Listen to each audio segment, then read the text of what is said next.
Good morning. Good afternoon. Good evening. Welcome to being here. I'm Ariel. I'm Cheyenne.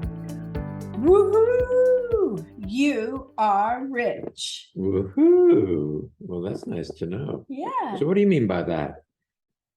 When you're here, when you're being here, wealth is your friend. Meaning, You mean I can go out and buy a Porsche? well, if you really wanted one, you probably could and put us in debt, but what the heck?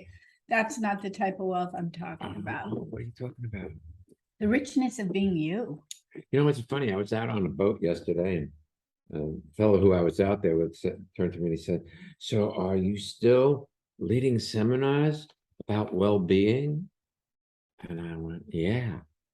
And I realized we've been leading seminars about well-being for almost as long as we're together, which is 40 years.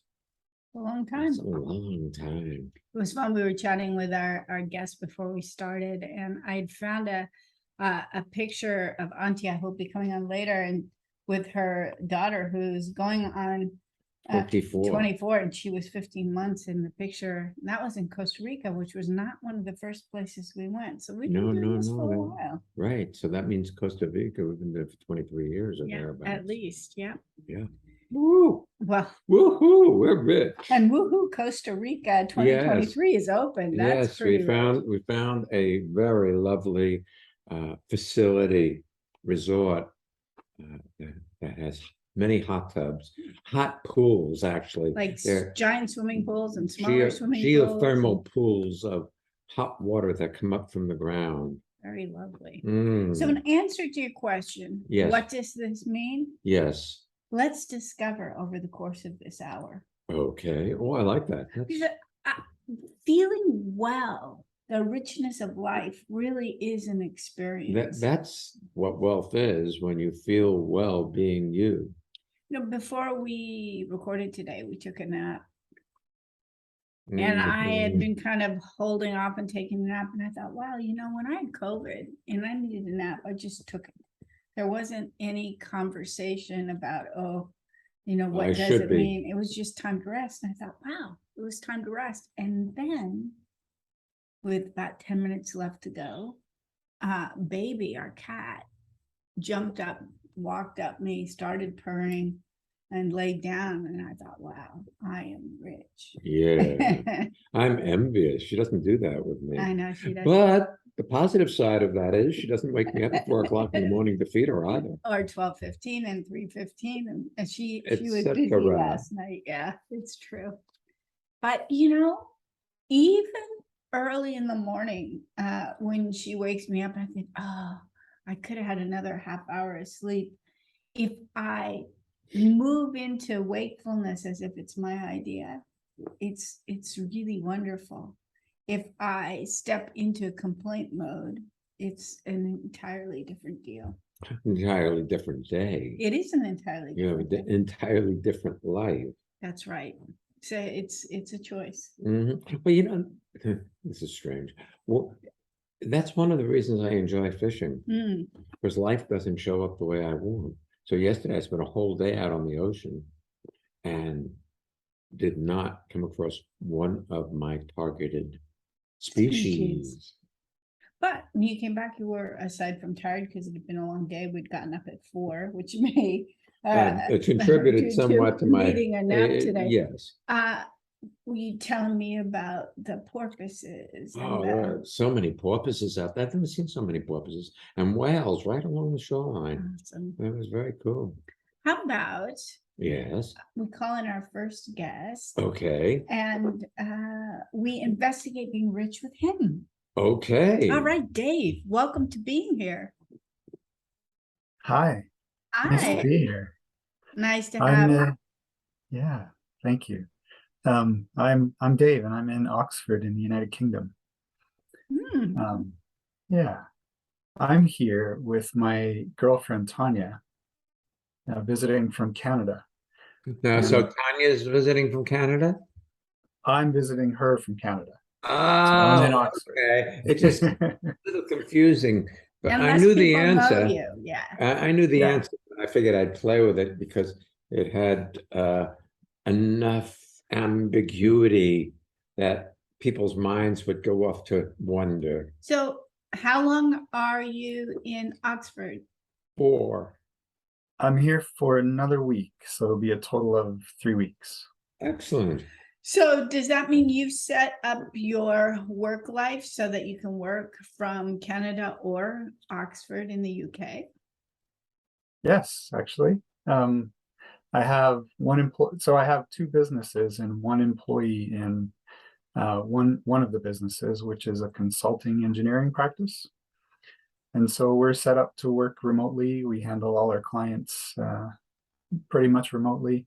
Zoom, Teams, all the different apps for meeting virtually have been amazing for that. So it's been really good, and I've set it up intentionally that way so that I can do things like this when I want to.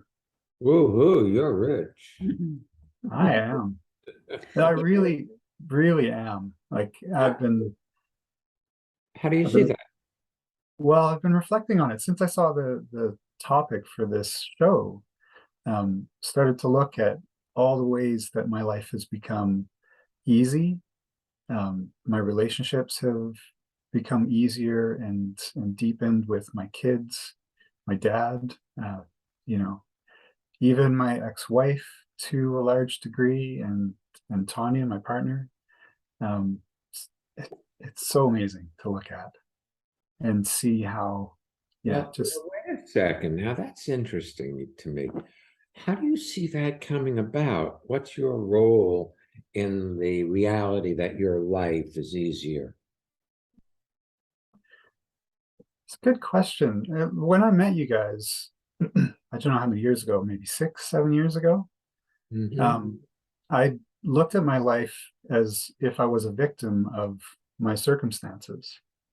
And I looked at my past as if it created the drama and the challenges that I was experiencing at the time. Mm.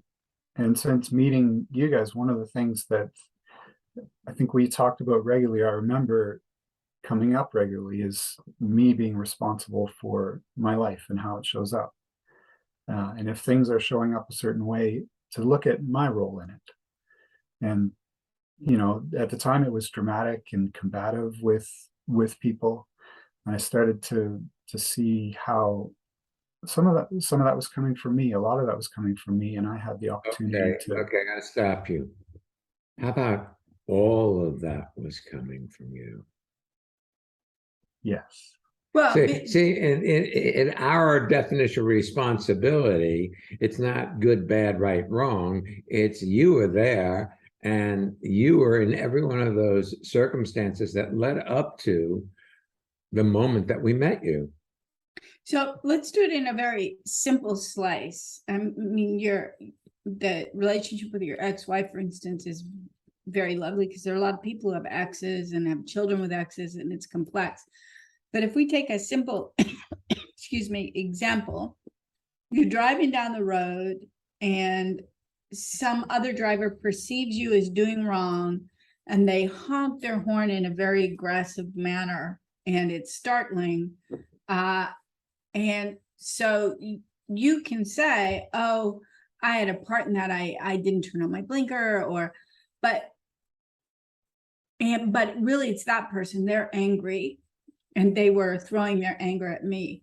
Whilst that might be true, that they are angry and they're throwing their anger at you, you evoked it by something you did or didn't do. Yeah, your irresponsibility in the way you were operating your vehicle had them fear for their lives. Or, at very least, Even if it's unintentional. There are Yeah. lots of angry drivers out there. So I'm just this is a hypothetical. And we don't deal well in hypotheticals, but having been honked at on occasion by people, I realized that whoever did that, honked their horn or acted in an aggressive manner toward me, they don't honk their horn at every single car they go by. So something about the way I was moving my vehicle elicited their already ongoing anger.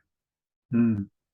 So somewhere you say, I had a lot to do with that, is not wanting to own that some way you driving the day vehicle into life, cross paths with somebody who was disturbed, and the way you were driving evoked it. Yeah, you're right. The way you left it, you were still a victim.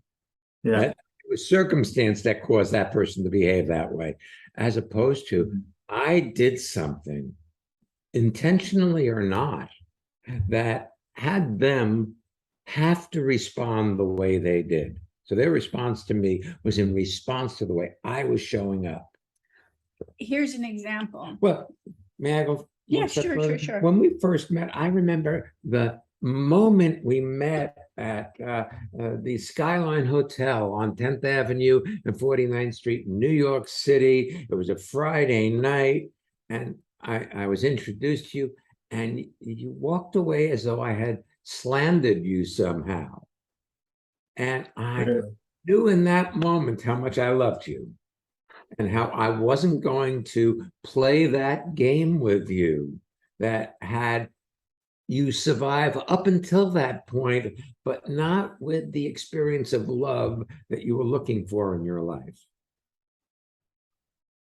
That I know people can't see, but that when you say that, it's so moving because I really have experienced that love from you. Mm. Yeah, and it And doesn't want anything. You know, it's like it is yes, completely independent of wanting something back in return. It's more about seeing the magnificence of who you are, and you're still locked in a child's tantrum about not getting the candy you wanted. Mhm. And it's Yeah. really like that. It's shocking Yeah. that it could be so real and yet so gossamer, a thinly veiled behavior pattern that can blow away in a moment if you see it without Yeah. judging yourself for having it. Yes. You know, and I don't have that specific of a memory of you. I have more like a essence. My experience of you in those early days was that you were more bitter and brittle and prickly. So you were more prone to be defending yourself, more like a cactus. And when that dissolved away, that big heart you have, You that became a lovable succulent, rather than a prickly cactus. well, you know, the we all develop ways of defending ourselves from hurts from the past or perceived hurts, even if they're of our own doing. So we create a strategy of meeting new things or potentially frightening things. Mhm. I still have this thing, you know, when Shai, you said, can I say something first? And of course I said yes, but it came back. I recently sent an email to one of the lodges where Shai and I've gone fishing to say, hey, can we come later in the year? The particular week we normally come is going to be our nephew's wedding, and we of course want to be there. And she wrote back, and I said, I hope your season went well, etc. And she wrote back, yeah, it went really well. But I could tell as the email came back and that they're looking for a spot for us, that it was a very heartfelt email, the first ever in all the years we've gone there. And I said, Shia, that was just really lovely. But in the early days, when I was less settled, and we had a little dust up because she made food with an allergen that of mine that I'd let her know about, and I loved it, ate a lot of it, and then I had a reaction. I judged her for doing that. And Shai said, well, you know, you judged her, so people feel that. And You don't have to say it out loud. If you judge somebody somewhere, they know they're not being So liked. you didn't like her and she didn't like you right back. Yeah. And it was really cool to see that the time that I've spent heartfelt repairing the damage I did in the first place has turned out to have us relate well. Hmm. Yeah, that's really sweet. As you were talking, I could, and you mentioned, specific examples. I could see them flash in my mind of the ways that I was behaving and specific things I was doing that elicited the reaction from people that. Yeah, but you see, here's the thing, my dear. You could only have done it exactly as you did it back then. There were no choices. That was like cast in steel. I mean, yeah, You didn't do it wrong. You were perfectly operating under the operating system that you currently had. You've been here doing these change the podcasts. operating system in your computer, everything shifts. But it's not a shift that is physical. It's the shift that the operating system makes. So if you're under the impression, like most of us, that the past determines who we are, and we should resist and resent that past, well, then you get stuck in that which you resist and resent. But if you notice that you don't have to be that past, suddenly you're free. And so you've discovered freedom that didn't exist to you 7 years ago, like having this amazing partner, girlfriend, lover in England that you couldn't have imagined back then. And she wouldn't have wanted to be with you back then either. Truth be told, you didn't want anybody getting close to you back then. No, it's true. It's true. And we did meet early on, and and she remembers some of those things, and we joke about it. And some of the comments I would make to sort of deflect the attention from myself. And Yes. they're funny now. They were funny then too, but they're funnier now. You're this sensitive young man who doesn't want to feel, or didn't at least, Yeah. because it led to complexities that you weren't willing to deal with at the time. And now life is showing up where you're willing to meet your life. Yes. Yes. Well, thank you. Oh, thank you. Thanks for being with us today. It's really, really a pleasure. Same.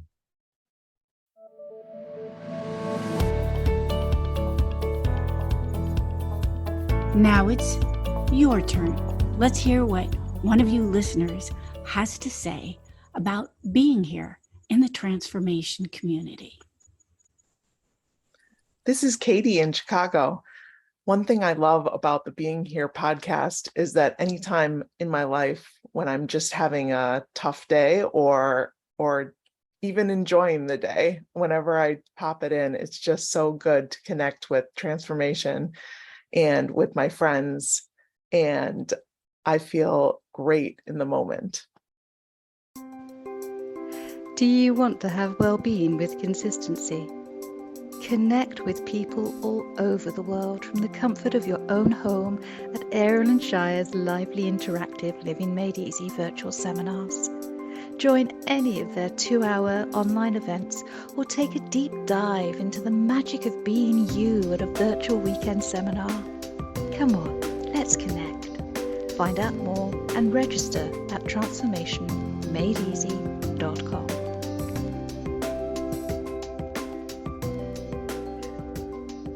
Join us for a Living Made Easy seminar. We do them on Monday evenings Eastern time and Saturday mornings, so people from all over the world actually make it to both. One Tuesday a month, we do it Tuesday evening European time. It's a 2-hour dip into well-being, and the community is amazing. If you haven't been there or haven't been there in a while, give it a shot. And for those of you who come regularly, Thank you. It's just such a pleasure being with you. Yeah, and share the experience with people. In the next couple of weeks, we're doing our first in-person course in 2.5 years. The theme is being in nature. It's a residential retreat, Friday night, Saturday, and Sunday. It's here in New Jersey, October 21st, 22nd, 23rd. All of the details are online. Also, Relax into Life is our December seminar theme. It's Saturday, Sunday, the 3rd and 4th. And if you listened to the last week or you get our newsletter, you will know Costa Rica 2023 is now open. And the place we found is just exquisite, and we're very, very excited to be going. You're invited to any and all. And if you want to come with us to Costa Rica, you do have to do a prerequisite weekend seminar with us, whether in person or virtually via Zoom. But that's just to ensure that we all play well together. So again, if you want to find out about any or all, transformationmadeeasy.com, and you can find out all the details and register there. We're ready to go again, but I just want to thank Dave for that conversation, because I realized we have a cat that we're pretty sure was born feral. In other words, it didn't have human beings closer around it when it was born. So we are still the enemy. We're still socializing her, and she gets more and more socially adept, but she still retains that original fear of people, especially men. And so it's interesting to watch how she relaxes into being when we are not threatening to her. And so to approach her in a non-threatening way allows her to get frightened for a moment and then relax and realize she doesn't need to be. And so it's an interesting experiment, if you will. And we've seen it with people, and that conversation with Dave reminded me of that. Well, when you talked to Dave about how from that moment you knew how much you loved him, and that you weren't going to respond or react to the normal mechanics. Yes, it's similar with our cat. You saw her picture online, saw the belly, and said she's the one, and she, in a normal sense, she regularly rejects you. Yeah, online dating. Because she is the way she is. And as we find ways, as I relax, she relaxes. If I push it, she bites me. That's true.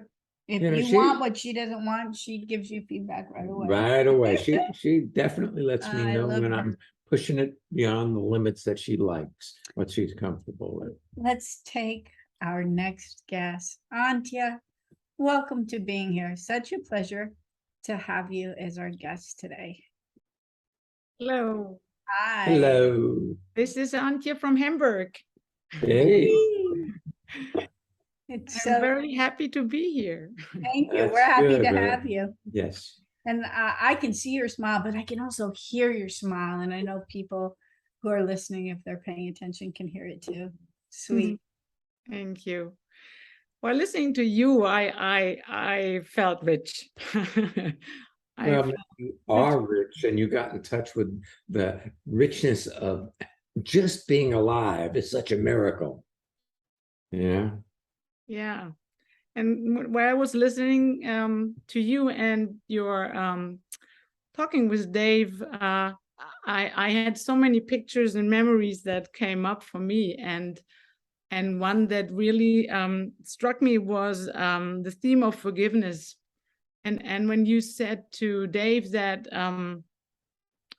that from the first moment you saw him, there was love for him. I remember a scene when I met you in person, where you had not me, but someone else next to you. And as I remembered, for me, the only thing that it was only the presence. And just by your presence, there was so much love and forgiveness in the room. Yeah, that already, this memory makes me feel rich again. I love hearing you say that, by the way, because yes, your being is palpable. You can feel your beingness. And when you're being there with another, they can relax because your insecurity creates insecurity. Your calmness in yourself, and I'm not giving that as a prescriptive, it's not you should be calm, but when you are, it affects everything around you. It affects the way your life shows up rather than you are at the effect of your life. Now you are inviting life to be kind, gentle, fun. Yes. Tell people what you do for a living, Antia. I say my basic work or my profession is an occupational therapist. And I started to work only with kids when I was younger. And my imagination was, this is always what I will be doing. I was not very fond of dealing with adults or with parents at that time. But that shifted by getting older and also by taking part in your workshops. I'm sure it had a great impact on that. I nowadays, after 30 years of working in that profession, I love to work with adults and kids at the same time. That's sweet. And it has a lot to do with what my memory was, or what Shaya said, that there how to describe that there is a calmness, even though I'm a very active person and I love still to do sport, but I was in a way always over top of myself, and spending time with you guys had somehow just calmed me down, and the presence that I see in you and now also in me is so much bigger sometimes than all I learned in my profession, or it's, so when I say what I'm doing for work, it's still occupational therapy, but it's so much more now. It doesn't matter if it's occupational therapy or if it would be psychotherapy or coaching, or I don't care really. It developed in something totally new. One of the things I admire about you is you learn certain techniques and you have them as a background. They're like in the drawer, you can pull them out, you can do them. You have so many experiences with parents and with children. But my suspicion is you walk in as a presence and see what's needed or not needed and do that or do nothing, depending on what is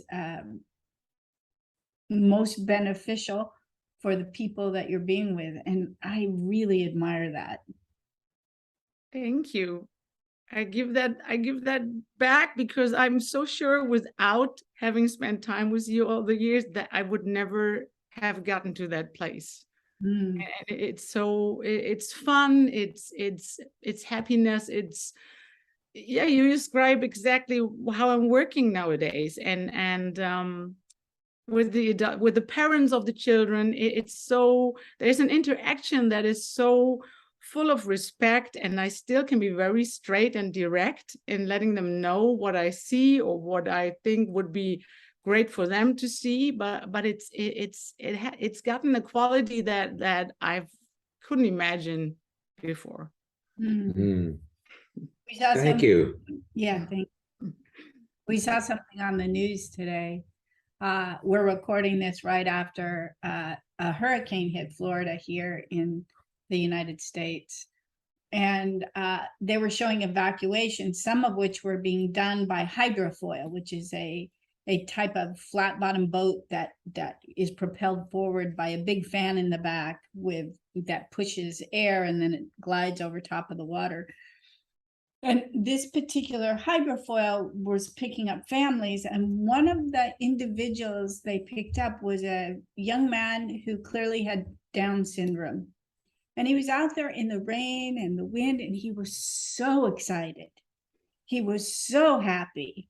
And, then they picked him up and took him like piggyback over because the water was still high. And it was like he was having the time of his life. Now, I know his parents probably have to figure out where they're going to live or how to make money or how to feed him and all that type of very important things. But there was something about his innocence, his joy, his spontaneity, his joie de vivre, like his joie de vivre. His enjoying his experience of living in that moment. Yeah. And it had no future attached to it. And no complaints attached to it. No past. No future, no past. You've got the moment. Now, I mean, there always is a future or a past. There may be a future. And how you respond to the moment determines how you respond to your future and your past. I spent the day yesterday out on a boat with a friend of mine who several years ago lost his son in an accident. His son was fishing at night on a lake and somehow drowned. And I get goosebumps talking about it. And yesterday, I went out fishing with him and he told me about it. I was a safe enough space for him to express what he's been holding on to for maybe 15 years, because it runs in him every day. But I listened to him, and somehow I feel as though it completed itself. I don't see this man regularly, maybe once every couple of years, but he wrote me a text this morning, or yesterday actually, after he texted to find out if I got home safely, because I had to drive for about an hour and a half to reach him and come back each way. And in the text, it said, "You're my friend, and we have many adventures ahead of us together," which is really amazing because it came out of my just having him be okay being him, and there was nothing else needed. Well, there was one thing needed for all of our listeners, and just the hidden skill set in there is Shia is okay with himself first. And not that I would want to emulate being that child with Down syndrome, because there are limitations to that along with the gift of it. Shia has cultivated the ability to be here, including the circumstances. In fact, you may recall, you may not have recalled, that we were sitting on the couch and he said, I have to call my friend. He lost his son and I just feel like he could use me. And Shia called him up, and it was the anniversary of his son's death. And he said, I lost my son, so I know I have something to share with him. And because I know I couldn't have done it any different, and it turned out the way it did.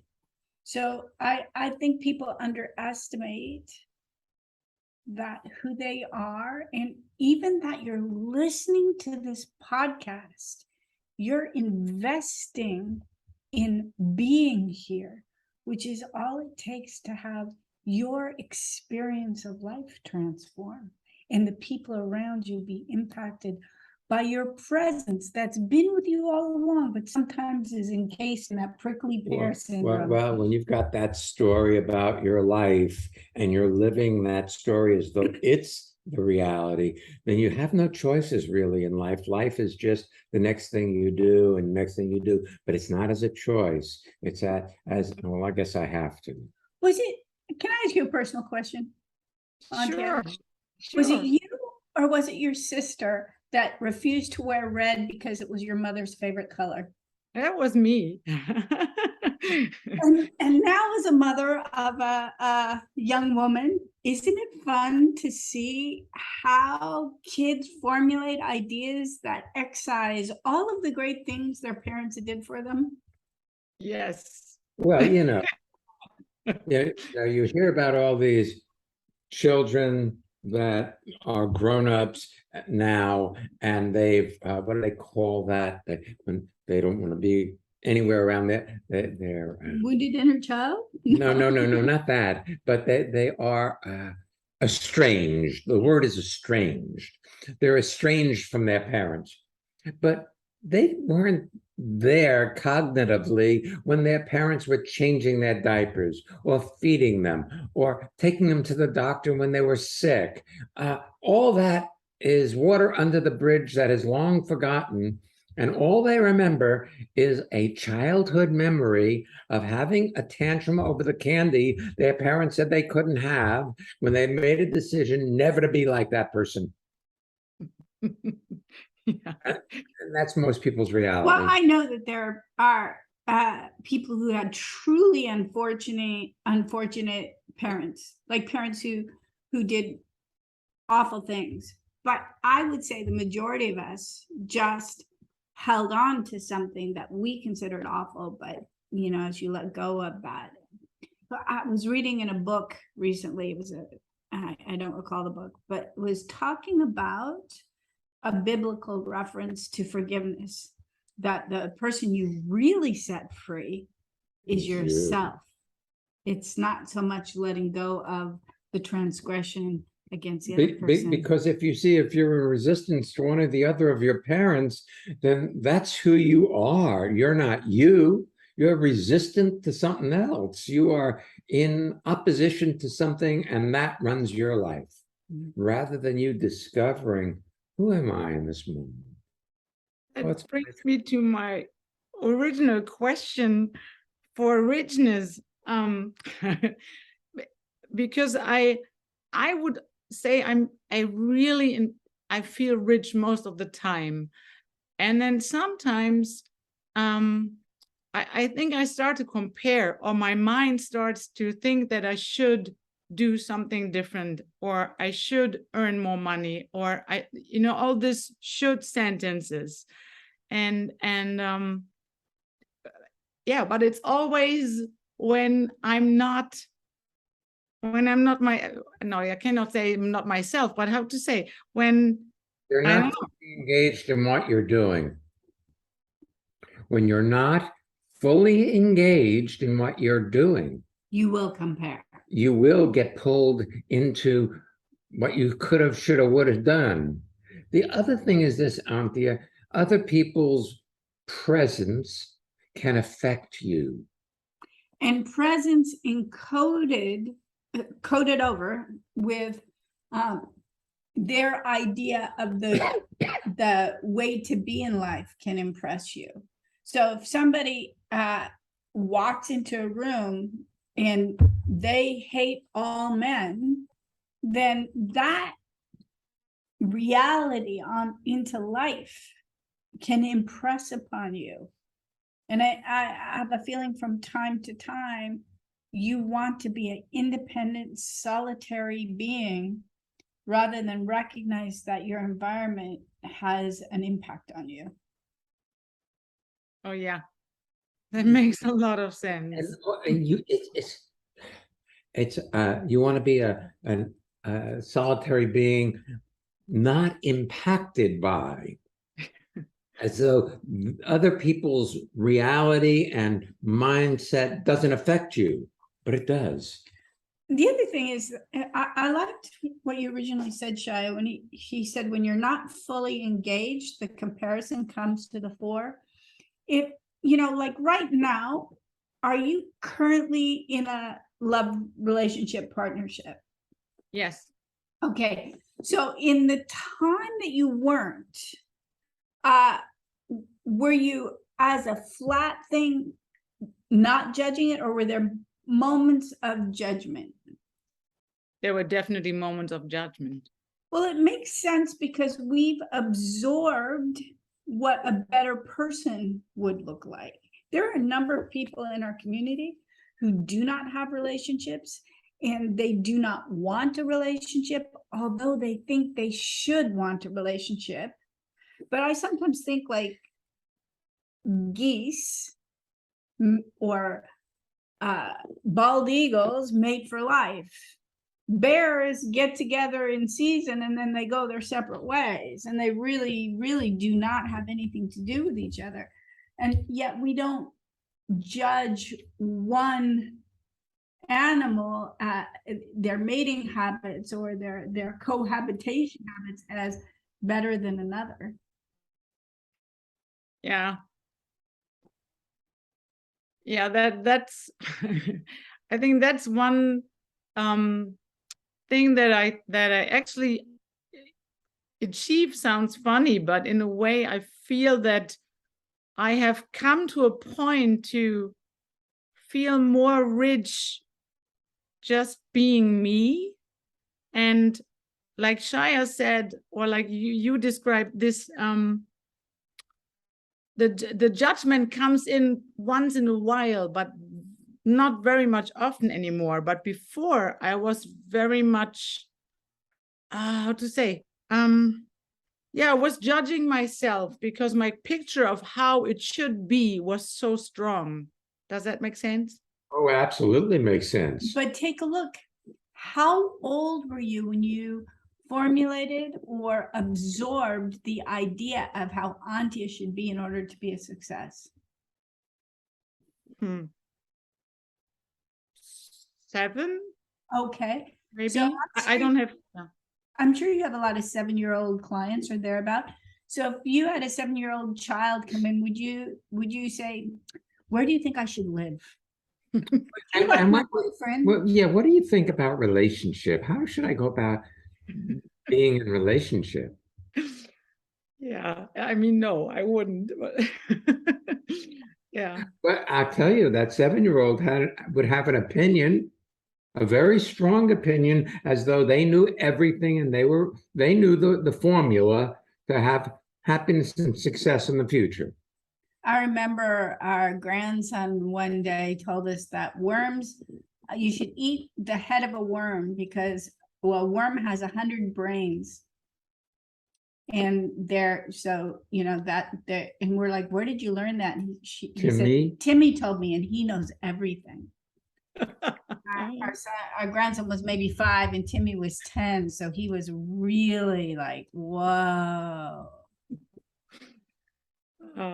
Very cool. Yeah, I already get a lot of pictures of the children that come to the practice, and yeah, I already picture some conversations I have with them. It's very funny. I know people are receiving this in audio and they can't see behind you. We're recording this via Zoom. You have a very lovely piece of artwork behind you. And I assume that everybody listening here has some piece of something on their wall, whether it's a painting or a picture or a poster or a drawing. They've got something. And when you first got it, it was like, wow. But in the days when you're being hard on yourself, it does not exist. Very true. Similarly with going outside, when you're here for it, the weather itself is magnificent, regardless of what it is.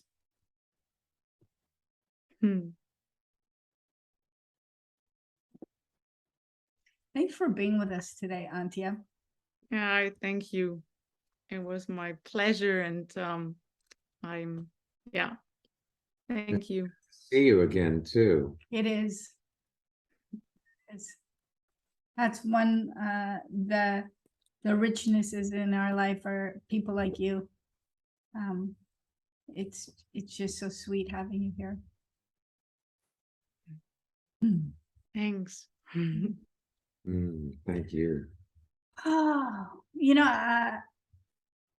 if you want to submit to be a listener spotlight, like what you heard in the middle of the show, this podcast, or if you want to be one of the guests like Auntie, just go to transformationmadeeasy.com/being here. You can find out how.